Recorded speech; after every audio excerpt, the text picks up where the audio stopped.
Hello everyone, good morning. ꯃꯌꯥꯝ ꯄꯨꯝꯅꯃꯛꯄꯨ ꯑꯩꯒꯤ ꯆꯦꯅꯦꯜꯗ ꯇꯔꯥꯝꯅ ꯑꯣꯛꯆꯔꯤ꯫ ꯃꯌꯥꯝ ꯉꯁꯤꯒꯤ ꯑꯩꯒꯤ ꯚꯤꯗꯤꯑꯣꯁꯤꯗꯤ ꯄꯨꯖꯥꯒꯤꯅꯤꯀꯣ, ꯄꯨꯖꯥꯒꯤ ꯚꯤꯗꯤꯑꯣꯅꯤ꯫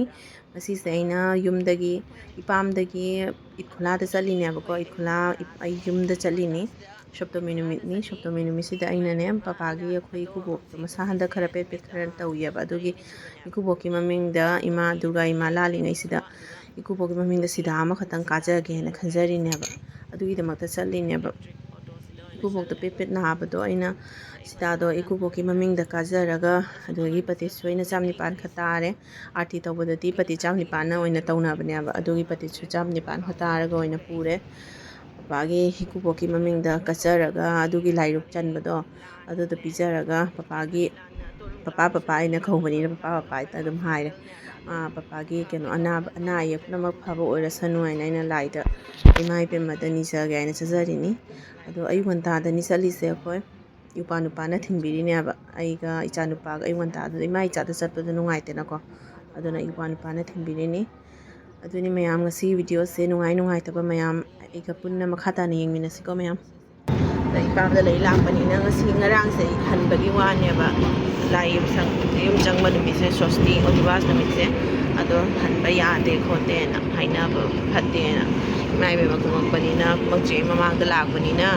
ꯍꯟꯕ ꯇꯧꯍꯣꯏꯗꯦ꯫ ꯂꯥꯏ ꯊꯥꯗ ꯅꯨꯃꯤꯠꯇ ꯏꯃꯥ ꯏꯕꯦꯝꯃꯒꯤ ꯂꯋꯥꯏꯗꯣ ꯆꯠꯇ꯭ꯔꯤꯉꯩꯗ ꯑꯣꯏꯅ ꯍꯟꯂꯨ ꯍꯥꯏꯅ ꯃꯌꯥꯝꯅ ꯍꯥꯏꯅꯔꯦ ꯑꯍꯟꯁꯤꯡꯅ, ꯑꯗꯨꯅ ꯍꯟꯗ꯭ꯔꯦ꯫ ꯂꯥꯏ ꯊꯥꯗꯕ ꯅꯨꯃꯤꯠ ꯑꯣꯏꯅ ꯍꯜꯂꯅꯤ꯫ ꯑꯩꯈꯣꯏ ꯏꯆꯥ ꯅꯨꯄꯥꯒꯤ ꯈꯨꯐꯝꯗꯤ ꯌꯦꯡꯉꯨ, ꯄꯣꯁ ꯁꯥꯟꯅꯐꯝ ꯃꯈꯨꯠꯀꯁꯦ ꯑꯩꯅ ꯄꯥꯏꯕꯒ ꯌꯥꯄꯣꯟꯇꯦ꯫ ꯃꯃꯥ ꯁꯅꯥ ꯇꯧꯔꯤꯁꯦ, ꯃꯃꯥ ꯁꯅꯥ ꯄꯥꯏꯔꯛꯀꯅꯨ ꯍꯥꯏ, ꯃꯥ ꯄꯣꯁ ꯁꯥꯟꯅꯐꯝꯁꯦ ꯄꯥꯏꯔꯛꯀꯅꯨ ꯍꯥꯏ ꯃꯥ꯫ ꯃꯃꯥ ꯁꯅꯥ ꯌꯥꯗ꯭ꯔꯤ ꯌꯦꯡꯉꯨ, ꯃꯃꯥ ꯁꯅꯥ ꯌꯥꯗ꯭ꯔꯤ ꯌꯦꯡꯉꯨ꯫ ꯃꯥ ꯄꯣꯁ ꯁꯥꯟꯅꯐꯝꯃꯤꯉꯩꯁꯦ ꯄꯥꯏꯔꯛꯀꯅꯨ ꯍꯥꯏ ꯇꯧꯔꯛꯀꯅꯨ ꯍꯥꯏ꯫ ꯁꯤꯡꯕꯗ ꯂꯣꯏꯔꯦ ꯃꯥ꯫ ꯑꯩꯒꯤ ꯃꯁꯛꯁꯦ ꯏꯄꯥꯝꯗ ꯂꯩꯔꯕꯅꯤꯅ ꯏꯁꯥꯁꯦ ꯑꯃꯨꯛꯀ ꯍꯪꯒꯜꯂꯤ, ꯈꯔ ꯃꯌꯥꯡ ꯀꯪꯊꯔꯨꯔꯕꯅꯦꯕ ꯑꯩꯁꯦ ꯗꯥꯏꯇꯤꯡꯁꯦ ꯈꯔ ꯇꯧꯖꯗꯅ, ꯑꯗꯩ ꯌꯨꯝꯗ ꯆꯠꯂꯕꯅꯤꯅ ꯑꯃꯨꯛꯀ ꯃꯁꯥꯁꯦ ꯈꯔ ꯍꯪꯒꯠꯂꯦ, ꯋꯦꯠꯁꯦ 1 kg ꯃꯨꯛ ꯍꯪꯒꯠꯂꯦ꯫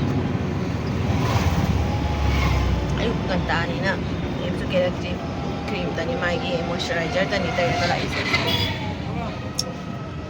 ꯑꯗꯣ ꯍꯧꯖꯤꯛ ꯑꯩꯈꯣꯏ ꯄꯥꯟ ꯀꯥꯈꯠꯂꯅꯤ꯫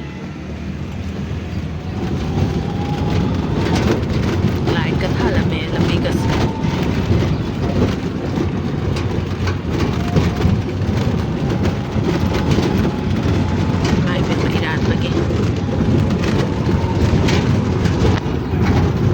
ꯂꯥꯛꯅꯔꯝꯃꯅꯤ ꯐꯅꯌꯥꯝ, ꯃꯃꯥꯡꯗ ꯁꯤꯗꯥ ꯊꯤꯟꯅ ꯆꯠꯅꯔꯤꯃꯤ꯫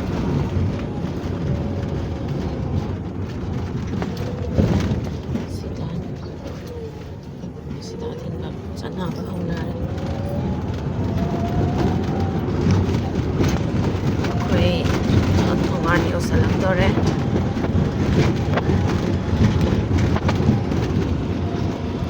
ꯑꯩꯈꯣই ꯍꯨꯏꯗꯣ ꯃꯥꯜꯂꯤ,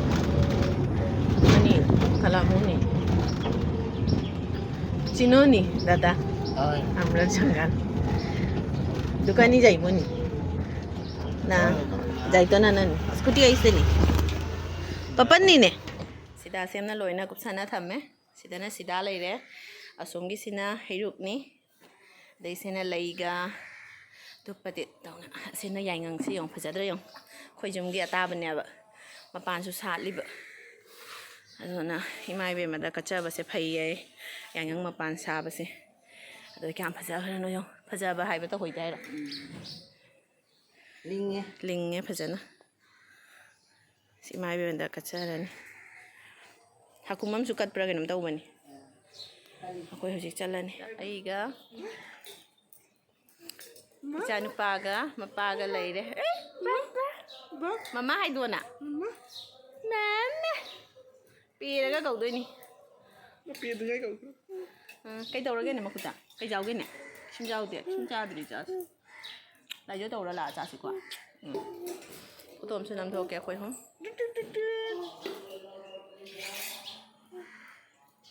ꯎꯗ꯭ꯔꯦꯅꯦ꯫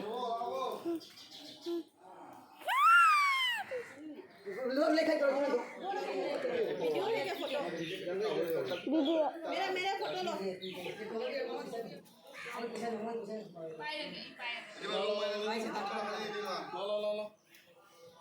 Mang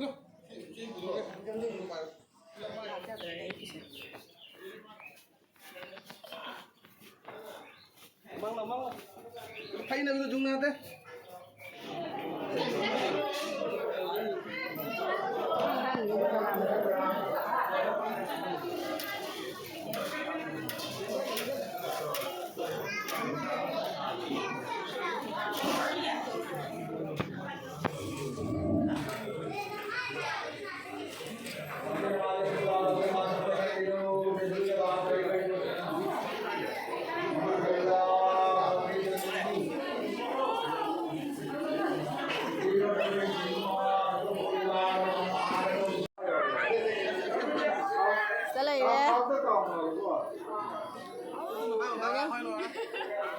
फोटो ना मगे से फोटो ना मगे लिए को जारे जारे लाओ लाओ लाओ लाओ मी लाई कोई जुम से फना जाम साजलम में जगह डिजाइन तौर में ममांग का से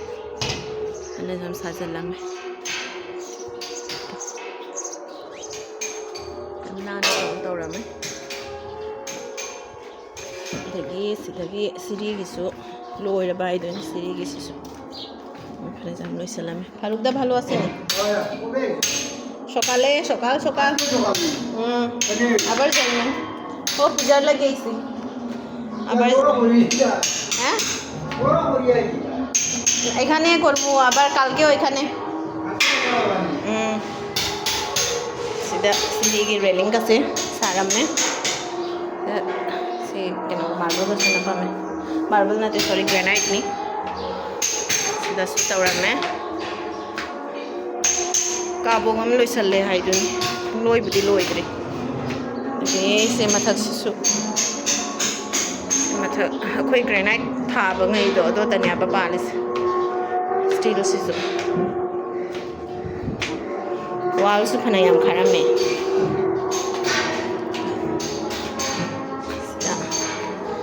यौरे सिदाना वाल खागलमे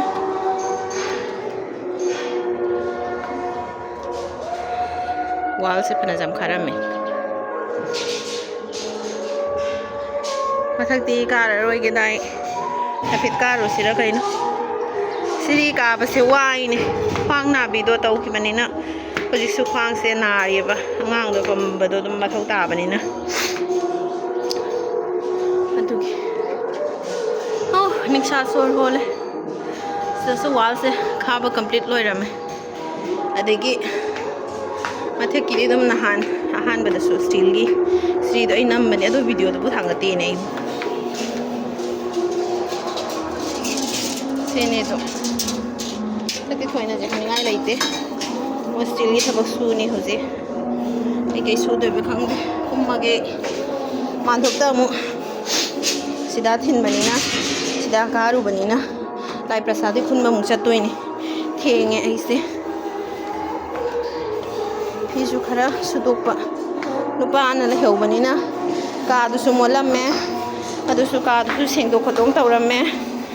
आंगांग पिजा लोरा का सेंदो खतोंपा लोरगा फी अमोदा काइदुसु सुबा लोरे हौबदबा वाली द फौदोगा फौदो लोरकपदा अदुम मानदो काबगी मतम यौद्रोबनी लोइसलुखिगे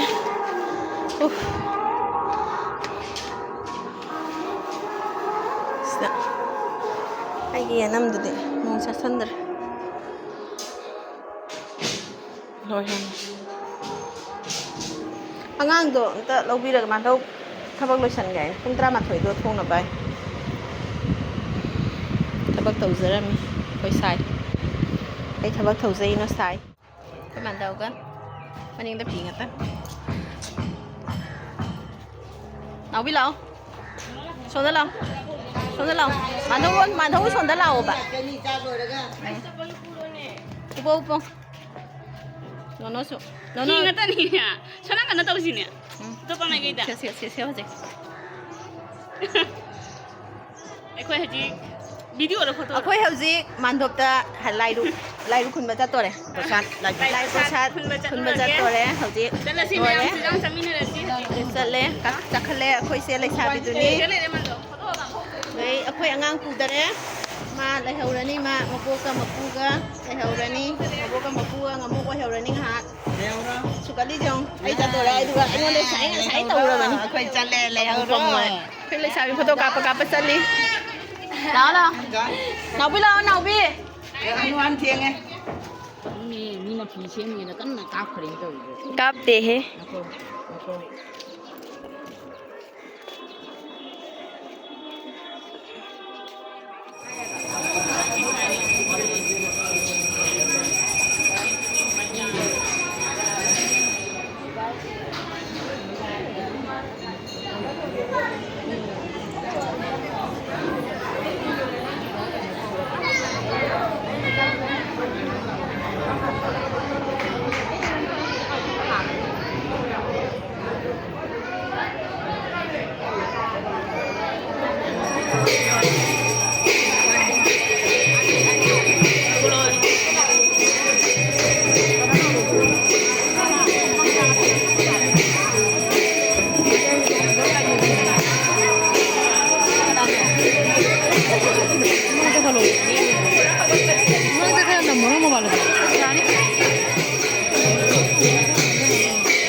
lại anh là video number phản ánh lại dạ ui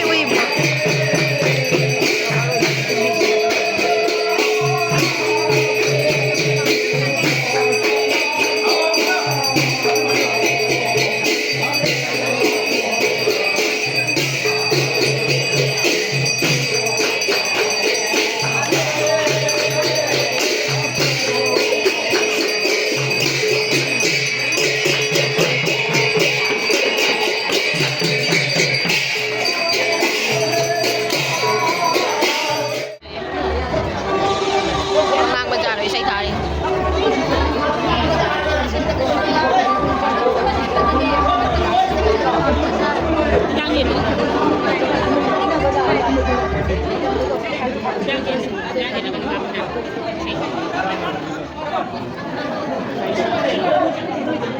lại cái hàng này phải đấy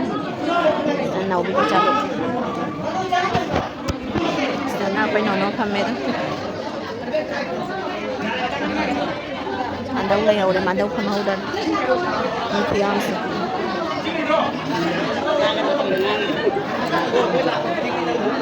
yam papa gi na lai ru khara pura e ai ga ta hai se raga lai ru se khara pure chak su khatang hapal e lai ru tu gi mathak tu ga do ibani sarabani na ibani na hangat le man thau le haure nono su chakhare khoi le sabi do man han chakhare ibani lai ru pura ga lai ru ngai raga lai ru pura ga lai huje khoi nu pa ani du mo tharani moi second tip ki chaluk tha haure adogi mabani muk tharani bani chawra ne ton hale hale mandau cha haudri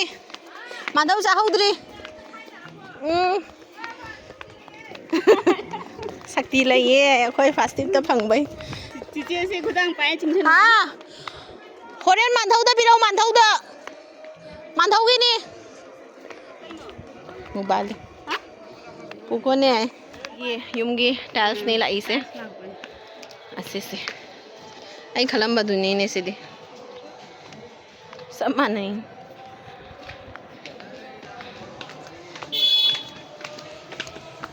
चासल लबनी ना उकसे Lumley तौना सनारिनी अखोई दिंग सी नुमित सुदम कोई थोसे ना हाइना ring सी नुमित से ना खरा मी तिन बवात कने अदो खंगदे हाय बंगमदे माधोबदसु मी तिनबा वाटकने हाइना खल्लगा ngasina hena mi tilame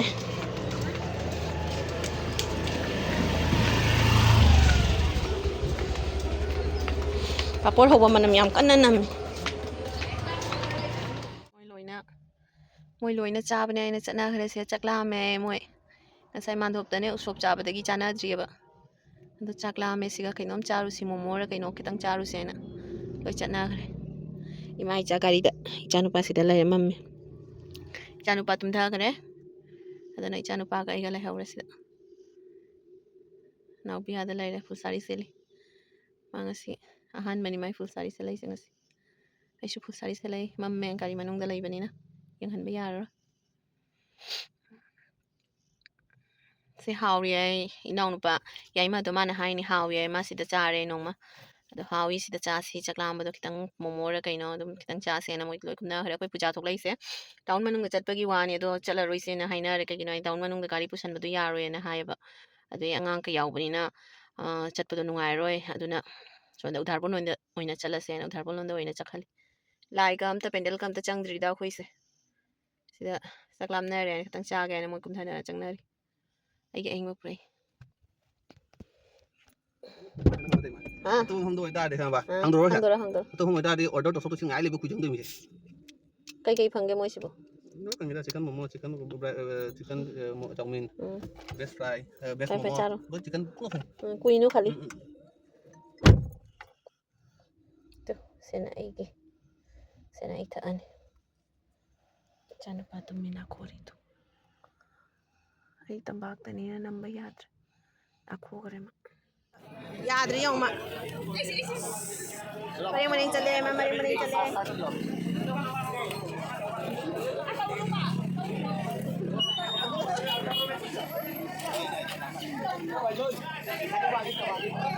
không này याद रही हो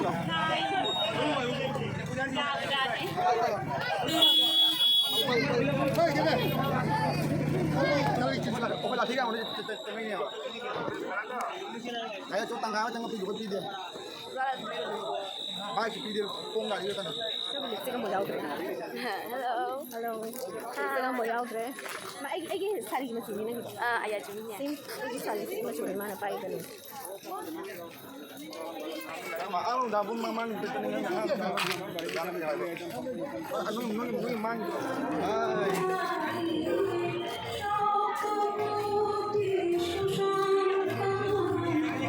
mi po sing di lore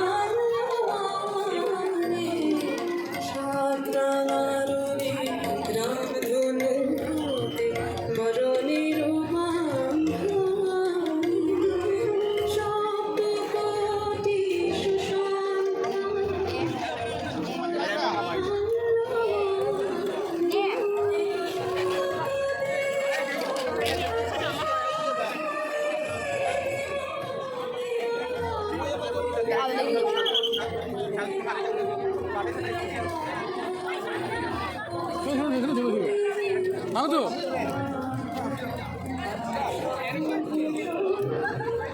Kananam lay deh kananam lay deh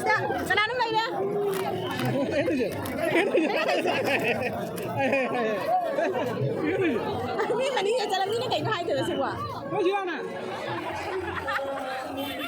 nangu berdua kaki kiri mah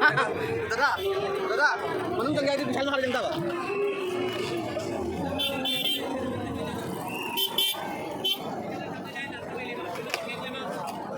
असना आमटा की विशाल हनुमान की फ्लैग की बता हाई से अभी चला ना मुझे विशाल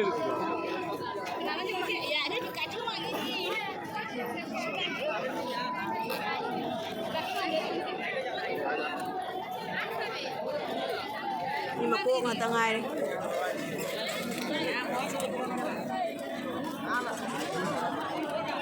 Wala kang gito? Ano ba ike?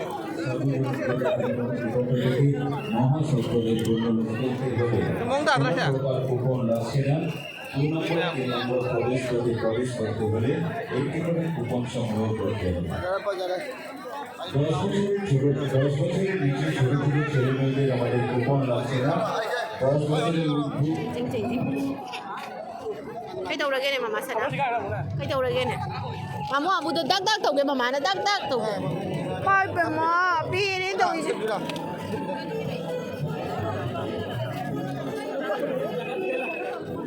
ꯄꯦꯔꯦ ꯏꯆꯥꯁꯦ ꯆꯪꯗꯣꯏꯔꯣ ꯁꯦ ꯆꯪꯅꯤꯡꯗꯦ ꯑꯩ ꯆꯪꯅꯤꯡꯗꯦ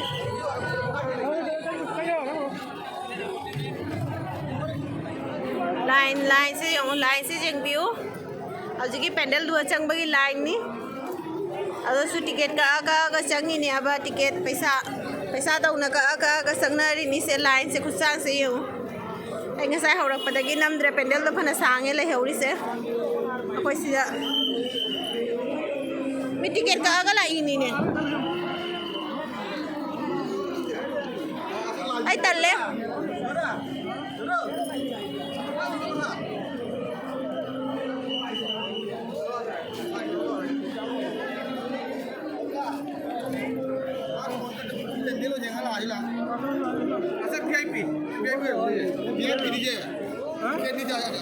टिकेट मी टिकेट बराबर चली সার্বজনীন দুর্গা পূজা কমিটির পক্ষ থেকে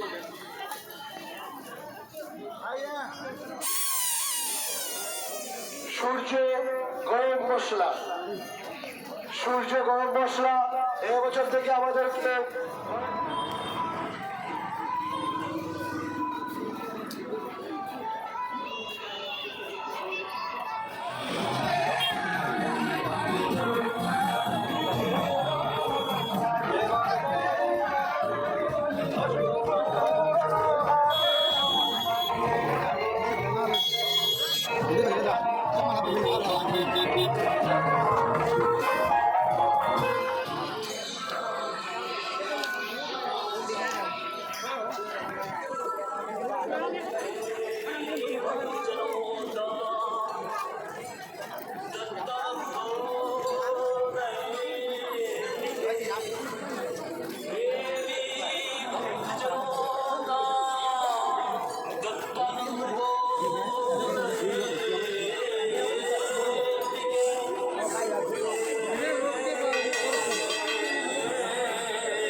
mi mayam se jeng sida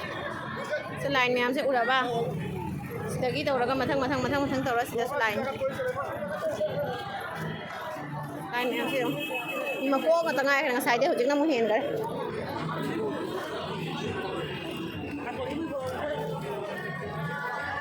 chukchin ba se abu changari ni mi sing se chukchin ase to hande o khongai kapini ba ma se to hande na o khongai ai bu ne o khongai ni kapi se mana ase tau gai na ma kapi ba sagom thau gai ja ponte ma se to honde na tau ja ma